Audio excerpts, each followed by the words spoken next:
नमस्कार, बहुत स्वागत आप सभी का 5 के प्रहार में। मैं हूं आपके साथ हेमंत कुमार और आज का मुद्दा कांग्रेस में आखिर कौन सा तूफान, और सवाल यह भी कि किसके पहले में कौन सा तूफान, क्योंकि क्या कांग्रेस की सियासत में कोई तूफान आने वाले हैं, इसे लेकर के सियासी बयानबाजी हो रही है। और इस बात का दावा मंत्री जोगाराम पटेल की तरफ से किया गया है। जोगाराम पटेल ने कहा कि कोई ना कोई अंदरूनी कलह के कारण कांग्रेस में कोई बड़ा तूफान आने वाला है। जूली जी के पास वाली सीट पर कई लोगों की निगाह है। अब ये तूफान कब आता है, ये सियासत ही बताएगी। इस पर कांग्रेस की तरफ से पलटवार किया गया। कहा गया कि भाजपा नेताओं को खुद पार्टी में झांक कर देखना चाहिए। जो तूफान बीजेपी में उठ रहा है वो तूफान भाजपा की सरकार ना उड़ा दें। इसी पर आज हम चर्चा करेंगे। हमारे साथ खास मेहमान है, सबसे पहले परिचय भी करवा दूं। हमारे साथ भारतीय जनता पार्टी के प्रवक्ता प्रताप राव हैं, साथ ही साथ सीबी यादव हमारे साथ हैं, कांग्रेस पार्टी के प्रवक्ता आशुतोष रावत हमारे साथ हैं, वरिष्ठ पत्रकार के तौर पर निरंजन पोद्दार हमारे साथ हैं, राजनीतिक विश्लेषक के तौर पर। सभी का बहुत स्वागत है। और सबसे पहले प्रताप जी, आपसे शुरुआत करूंगा, क्योंकि जोगाराम पटेल जी को पता नहीं कौन सा सपना आता है या वाकई उनको कोई इनपुट मिले ऐसे कि कांग्रेस पार्टी में कोई बड़ा तूफान खड़ा होने वाला है। जरा हमें भी बताइए कौन सा तूफान है वो। हेमंत, अकेले जोगाराम पटेल नहीं कह रहे। जोगाराम पटेल तो एक ऑथेंटिक रूप से बोल चुके हैं, लेकिन मीडिया सहित और आम जनता भी अब कहने लगी है कि कांग्रेस के अंदर जो कलह है वो दूसरे, पहले तो ये गहलोत और सचिन पायलट के बीच का कलह था, अब ये गोविंद डोटासरा और जूली के बीच का कलह भी शुरू हो चुका है। कांग्रेस वास्तव में देखा जाए तो जब से लगातार हार रही है, गुटों में बट गई है, पदों को लेकर इनके बीच में छीना झपटी बढ़ती जा रही है। इस बार विधानसभा के पूरे सत्र के दौरान जिस तरह का प्रदर्शन कांग्रेस के अंदर था, कांग्रेस आपस में ही एक दूसरे से, कांग्रेस के नेता भिड़ रहे थे और एक दूसरे की बात को ही काट रहे थे, उससे साफ जाहिर होता है कि कांग्रेस में सब कुछ ठीक नहीं है। और निश्चित तौर पे आने वाले दिनों में कल कांग्रेस की पीसीसी की बैठक है, इसमें और ज्यादा खुलासा हो जाएगा। हम सब जानते हैं कि यही नहीं, पूरे देश में ही कांग्रेस की ये हाल है, क्योंकि केंद्रीय स्तर पे कोई नियंत्रण रहा नहीं है। कर्नाटक हो, चाहे हिमाचल हो, राजस्थान हो, चाहे तेलंगाना हो, कोई भी राज्य हो, अब कांग्रेस का कोई भी राज्य किसी भी गुटबाजी से मुक्त नहीं है। और ये गुटबाजी अब राजस्थान में बहुत तेजी से होती जा रही है। देखिए, विधानसभा के सत्र के दौरान हम जो घटनाएं हुई उसका तो आपने ही काफी विश्लेषण भी किया, उसमें सारी बातें आई कि जो परिस्थितियां बनी उसमें टीकाराम जूली जो कि विपक्ष के नेता हैं वो एक अलग चीज चाहते थे। गोविंद डोटासरा उसमें बार बार दखलंदाजी करके उस निर्णय को पलट रहे थे और उसके कारण कांग्रेस की ऐसी स्थिति बनी और कियोस हो गया वहां कि कांग्रेस क्या एक नेतृत्व पे, एक निर्णय पे चल रही है क्या। और वास्तव में देखा जाए तो देश भर में और विशेषकर राजस्थान में तो हालत यह है कि कांग्रेस अब छिन्न छिन्न भिन्न भिन्न हो चुकी है। इसलिए जो जोगाराम जी ने कहा वो उन्हीं सारी परिस्थितियों को देखते हुए उन्होंने अपना एक राजनीतिक जो निष्कर्ष है या राजनीतिक उल्टा वो तो आपके लिए कह रहे हैं कि बीजेपी में भी कोई तूफान ऐसा आने वाला है कि सरकार ना उड़ा दे। स्वर्णिम चतुर्वेदी जी का बयान आया। देखिए, हमारे जो नेता हैं मुख्यमंत्री भजनलाल शर्मा, उनके नेतृत्व में पूरी पार्टी संगठित होकर एक चालानुवर्तित उन्हीं के साथ खड़ी है, चल रही है, तभी सरकार कोई ना कोई परिणाम भी दे रही है। कहीं भी ऐसी बात नहीं है, कोई भी नेता, पदाधिकारी, कार्यकर्ता आज सरकार के साथ खड़ा है, अपने नेता के साथ खड़ा है, नेता के साथ पूरी तरह से सामंजस्य होकर। एक भी ऐसी घटना नहीं हुई है विधानसभा से लेकर किसी गली मोहल्ले तक जहां कोई ऐसी बातें आई हुई हो। देखिए, पार्टी में एक अलग तरह का अनुशासन है। हमारे यहां ये एक मानना है कि जो पद अगर मिल जाता है तो दायित्व है और उस दायित्व को सब लोग निभाते हैं, लेकिन सब आपस में सामंजस्य से बिठाकर आपस में सहमति से ही अपने काम करते हैं। और वो एक जो कार्य पद्धति है जो भारतीय जनता पार्टी की, उसको एक अलग विलक्षण स्थिति में लाती है। इसी के चलते हमारे यहाँ इस तरह की परिस्थितियां। प्रताप जी कह रहे हैं कि पहले डोटासरा जी, जूली जी में आप पहले सचिन पायलट गहलोत के भीतर मनमुटाव चलता था, आपस में एक दूसरे पर निरोध कुश्ती चलती थी। अब वही स्थितियां कांग्रेस पार्टी में डोटासरा जूली के बीच में हो गई है। हेमंत जी, विपक्ष के नाते हमारा धर्म है कि हम जनता के मुद्दों को उठाएं और पुरजोर तरीके से उठाएं। इसका जवाब ये नहीं हो सकता कि आप उनका जवाब ना दे करके हमारी पार्टी के भीतर सवाल करें, ये आपका काम नहीं है। देखिए, हमने इतनी मजबूती से सवाल उठाए, हमारी एकता और एकजुटता जो और हमारी तैयारी थी वो इतनी जबरदस्त थी कि पहली बार मीडिया में ये सवाल चारों तरफ गूंज रहे थे कि मंत्री जवाब नहीं दे पा रहे, मंत्रियों के पास सवालों के जवाब नहीं है। ये हमारी एकजुटता का और हमारी जनता के प्रति प्रतिबद्धता की निशानी थी। अभी हमारे मंत्री जी चले गए, मैं उनसे सवाल पूछ रहा था, आपकी आवाज भी नहीं आ रही थी।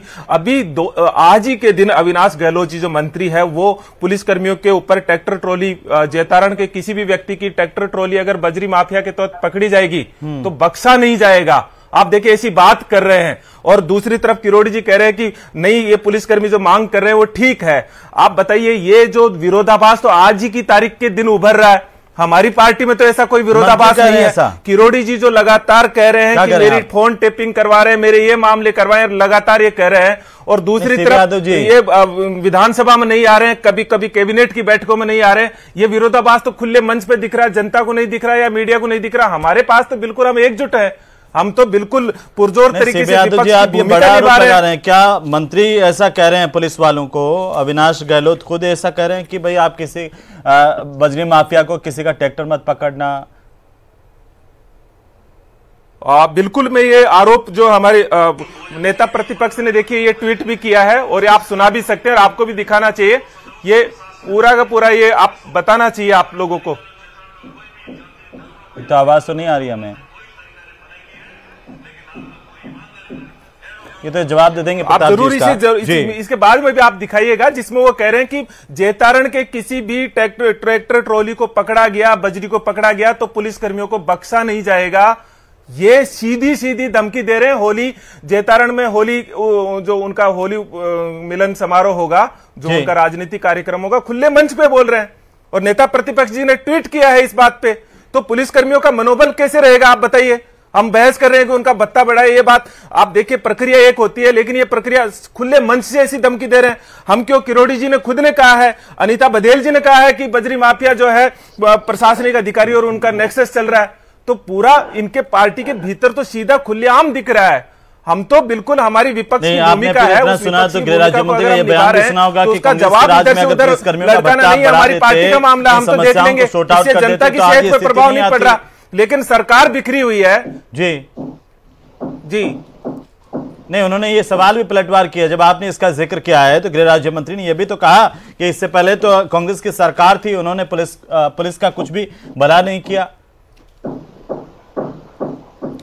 देखिए, प्रशासनिक सुधार एक प्रक्रिया होती है हेमंत जी। हमने विधानसभा में भी यही कहा है कि ये फाइल लास्ट चरण पे अटकी हुई है। लेकिन आप बताइए, विधानसभा में ये जवाब देने की क्या जरूरत है कि पुलिसकर्मियों को छुट्टी देने का और दूसरे मामले विचाराधीन ही नहीं है। अभी आप टीवी पे कह रहे हो कि सारी बातों पर सकारात्मक जवाब देंगे, लेकिन विधानसभा के भीतर दो मेहमान और भी हैं और हमारे पास समय भी कम है। प्रताप जी, जल्दी से देखिए, बहुत गंभीर आरोप लगाए हैं कि आपके मंत्री, कैबिनेट मंत्री अविनाश गहलोत अगर होली मिलन समारोह में या फौजी चौराहे पर कोई कार्यक्रम आयोजित हो रहा था होलिका दहन का, वहां पर सरेआम मंच से कहते हैं कि कोई यहां पर अवैध बजरी माफिया का ट्रैक्टर नहीं पकड़ेगा, खूब कमाइए। और आप एक तरफ कहते हैं कि हमारी सरकार भ्रष्टाचार के खिलाफ कार्रवाई कर रही है, बजरी माफियाओं में खौफ है। कैसे होगा सर?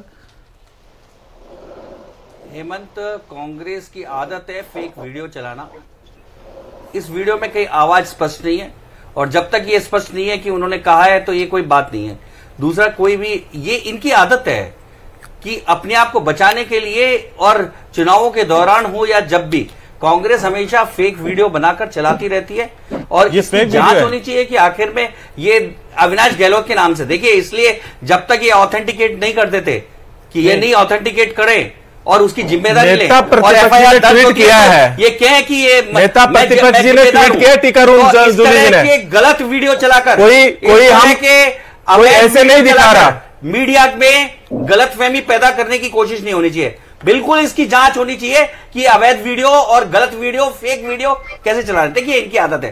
कांग्रेस ने एक मॉडस ऑपरेंडी बना ली है, कि किसी भी तरह से कोई फेक वीडियो उठाया, कोई कट किया, किसी का संदर्भ काटा और संदर्भ को बदलकर उसको गलत ढंग से पेश कर दिया। देखिए, संदर्भ को गलत, इसलिए इसकी जांच की जरूरत है। इसलिए इस पर मैं कुछ भी नहीं कह सकता। मेरा मानना है ये जब तक ऑथेंटिकेट नहीं होता, ये फर्जी है, अवैध है, इस विषय को यहां चर्चा नहीं हो सकती जब तक ये ऑथेंटिकेट नहीं करते, पहली बात। ठीक है आशुतोष जी, एक दूसरे पर आरोप है कि कांग्रेस कह रही बीजेपी के प्याले में तूफान है, बीजेपी कह रही कांग्रेस के प्याले में तूफान है। किसके प्याले में तूफान है? हेमंत जी एक दूसरी बहस रख लीजिए, अगर ये फेक वीडियो हो तो जरूर हम पे सवाल उठाइए। हमने बिल्कुल ऑफिशियल हमारे नेता प्रतिपक्ष जी ने इस सवाल को उठाया। ये फर्जी है, जब तक ऑथेंटिकेट नहीं है फर्जी है पूरा कांग्रेस। अरे फर्जी तो आप करते हो, आलू से सोना की बात है आप करते हो, हम कभी फर्जी वीडियो आज तक नहीं हुआ। आज तक हमारी जो इनकी तो सत्ते पर चलने वाली पार्टी है ये झूठ की बुनियाद, भारतीय जनता पार्टी की है जो पूरी झूठ की बुनियाद। हम तो बिल्कुल सत्ते पे चलने वाले।